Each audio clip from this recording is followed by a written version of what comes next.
जय कुरा मित्रांनो, आज आलेलो आम्ही कलमुलीला शेटला लाद्या घ्यायला. शेटचं लाद्याचं दुकान टाकायचं शेटला नवीन. अरे घेतल्या 5 लाद्या. क्या बात कर रहे 15 लाद्या घेतल्या. तेव्हा या डिलिव्हरी होतील तेव्हा तो दुसरा लाद्या घेणार आहे परत. आणि धंदा जास्तीत जास्त वाढला पाहिजे त्याचा, त्याच्यासाठी त्याच्याकडून खरेदी करा. लाद्या खरेदी करा.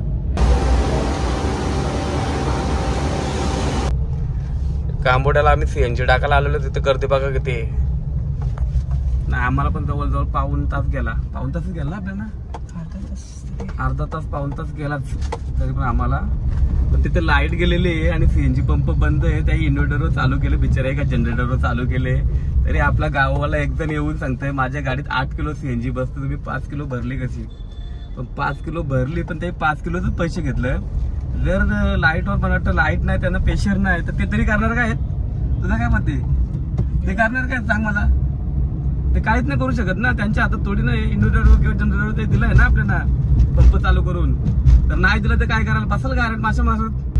माझा म्हणणं असं जे जर चालू असेल तर त्यांना खावं, त्यांच्याशी भांडू नका. ते पण जरा कामगार आहेत, ते पण काय असं तसं ना, ते स्वतःची मेहनत करतात. त्यांना शिवाय देऊन काय उगाच गावाल्यांचं नाव कुठं तरी खराब करू नका, बरोबर ना.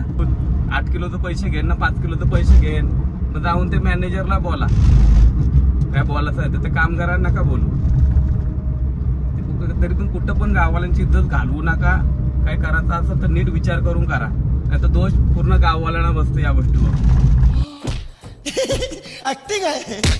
तर आता आम्ही कांबोड्यात आलेलो मेट्रोपॉलिस लॅबमध्ये ना.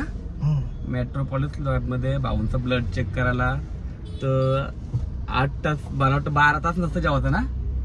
12 तास जेवला नाही तर ब्लड टेस्ट होतंय. तर त्याचे जर जास्त टायमिंग झालं तर काय होतंय? ओव्हर फास्टिंग होते. मग त्याच्यानंतर आपण ब्लड चेक करू शकत नाही ना. कोणाला जर रिझल्ट येत नाही, काही रिझल्ट येत नाही असा काय आहे त्यांचा, आपल्याला काही माहित नाही. त्याही चांगले भाऊन तसं मी तुम्हाला सांगतो. शाबाश बेटा, बहुत बढ़िया मुन्ना. माझं म्हणणं एवढाच आहे, तर कुणाला चेक करायचं असेल फक्त 12 तासात जेवतात आम्हाला 12 तासात लगेच चेक करा. 12 तासाच्या वरती झालं तर जाऊ नका फुकाट पेहरा मारायला. माहिती घ्या माझ्याकडून, लय माहिती आहे मनाची. त्यासाठी चॅनलला सबस्क्राईब करा, पूर्ण माहिती भेटेल. अजून बरीच काय तुला बरीच माहिती भेटेल. या अशा लय माहिती आहेत माझ्याकडे. अशी ही माणसं आहेत ना माझ्या बाजूला आहेत ना, ही माणसं लय हुशार आहेत. यांची हुशारी मी तुम्हाला दाखवीन असते ब्लॉग मध्ये प्रत्येक. आम्ही आता मनमोहन सीट मध्ये नाश्ता करायला गेलेलो, पण शेटला आमच्या गरम गरम नाश्ता लागतं. गरम गरम नाश्ता नसल्यामुळे नाश्ता काय आम्ही केला नाही, गप थंडा पिलायला निघलो. आता शेटला मच्छी खायची. 9 दिवसाचा उपास दिलेला त्यांनी नवरात्राचा. पण काय गाडीतली मच्छी ताजी पकडून भेटल्यामुळं त्याला नाही राहावं म्हणून उपास असा धरा. मनावर ताबा ठेवत असत तर धरा, नाही तर धरू नका. नव्हता का उपास? मला काय अगोदर काय माहिती. आता असंच बोलतं का होता उपास, तो देवाला माहिती, मला पण नाही माहिती. तर बघू, जर कोणी उपास दिला असेल तर बाबा मनापासून धरा, नाही तर धरू नका. देवाने काय धरू बांधून सांगला नाही का उपास धरा म्हणून. तर चालू आम्ही खाडीव मच्छी धराला जुईला.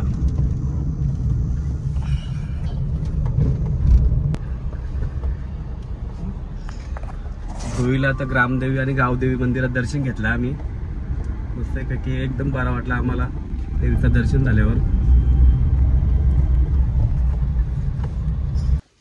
तर आम्ही जुईला आल्यावर खड्ड्यावर मासा धरायची तयारी. आमचा मामा उतरणार आहे काढीन, खड्ड्यानं उतरणार आहे मामा. मामाला काय आमचं काम नसतं, इथंच मासं धरीत असतं. कुणाला जर पाहिजे असतील मासं तर मना कॉल केला तरी जमल. मामा कसं किलो आहेत? 250 रुपये किलो. कोणाला पाहिजे असतील तर कॉल करा. खाडीतलं मासं आहेत. हे बघा या बोटी बिटी मामाच्या आमच्या उलट्या पारल्या पार. यो भिसा आमच्या मामाचा. नाही मच्छी बघा बरीच आहे, बरीच मच्छी धावतं. हे बघा बरीच मच्छी धावतं. मामाने सोरली आमची मच्छी ना. मामा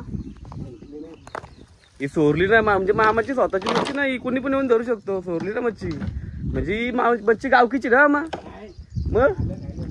मालक आहे का? ठीक आहे. मग मालकाचं नावच मालक आहे. आणि यो खड्डा मालकाचा आहे ना. यो खड्डा माल कसा आहे, ही मामाची आमची मेहनत चाललेली आहे. ही आल्यान चष्मा बिष्मा घालून दाखवाला रुबाब दाखवायला आलं ही माणसा. त्या रुबाबा मी पण एक आहे. अच्छा बघू आता मामा किती बच्चे पकडता आमच्यासाठी.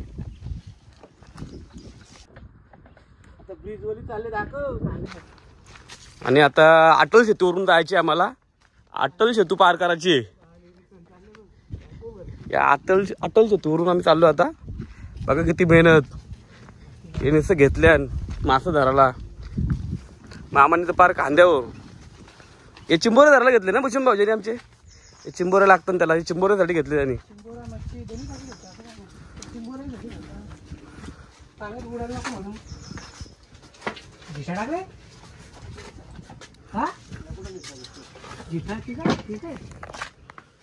आणि आता आम्ही आलो दुसऱ्या खड्ड्यावर.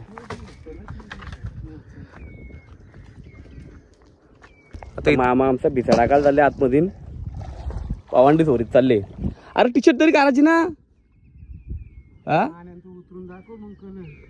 तू उतरले बस आला. एकच जण लागतं ना पाण्यात. दोघांचं काय काम आहे नुसते आरतंकाला. भिसा टाकणार मामा आपण. बघू आता थोड्या वेळ टायमान किती भेटतात मासा आपल्याला. आम्हाला मस्तपैकी एक मासा भेटला मोठा. दाखव मामा. हिशान धरून ठेवल्या. आता इथं वरती कारला दाखवतो तुम्हाला किती मोठे आहेत. मामाने खिशान धरून मासा आणल्यान. मामाची आयडिया काय, मामाला हातानं मावलं ना तर खिशान आणलं मामाने. मासा आणल्या ना तर मामाने आमच्या बऱ्यापैकी. त्याला परत फोन काय मासा भेटले. मामाने मच्छी आणले लगेच साफ करायला घेतले. स्वतः साफ करणार मामा. एवढं मासा मस्त की भेटले बऱ्यापैकी. मस्त मोठं मोठं मासा आहेत. आणि या खड्ड्यानं आम्ही ना पकडलं कारण या खड्ड्यात बोट पलटी झाली म्हणून ना पकडलं. ब्रिजवाले खड्ड्यात गेलतो. मामा आता साफ करणार मस्तपैकी फ्राय करणार. मिठावर मासा भुजणार आहेत आता मीठ लावून. चांगले लागतील ना. तसं ना लागलं तरी काय फरक ना. बरं मला काय खायचं नाही.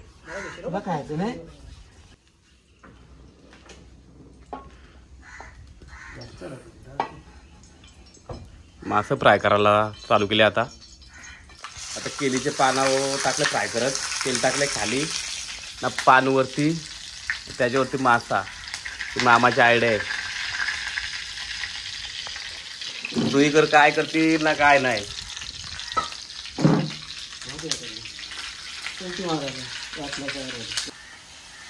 पलटी करायला माणूस वेगळा, मासा टाकायला माणूस वेगळा.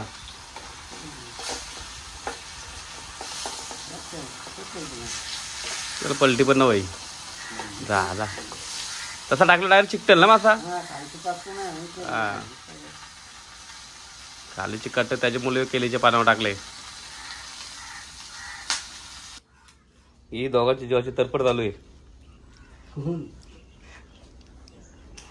कारण खाणार दोघंच आहेत ना म्हणून.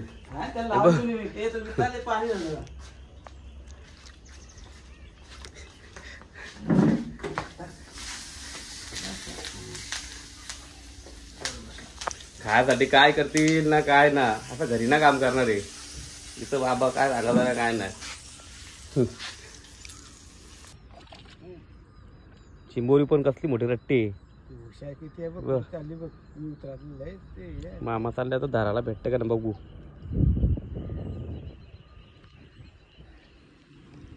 मामा पोचता पोचता ती चिंबोरी जाईल. आली आली करायला.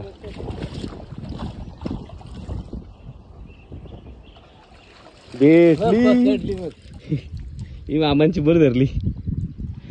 कसली रट्टी आहे. एकदम मोठी चिंबोरी भेटली. करायला आलती भेटली मस्त पैकी एकदम मोठी. हो आंबा मग ही काय आबा कमी लक्ष डेंजर आहे आमचा. टाकतो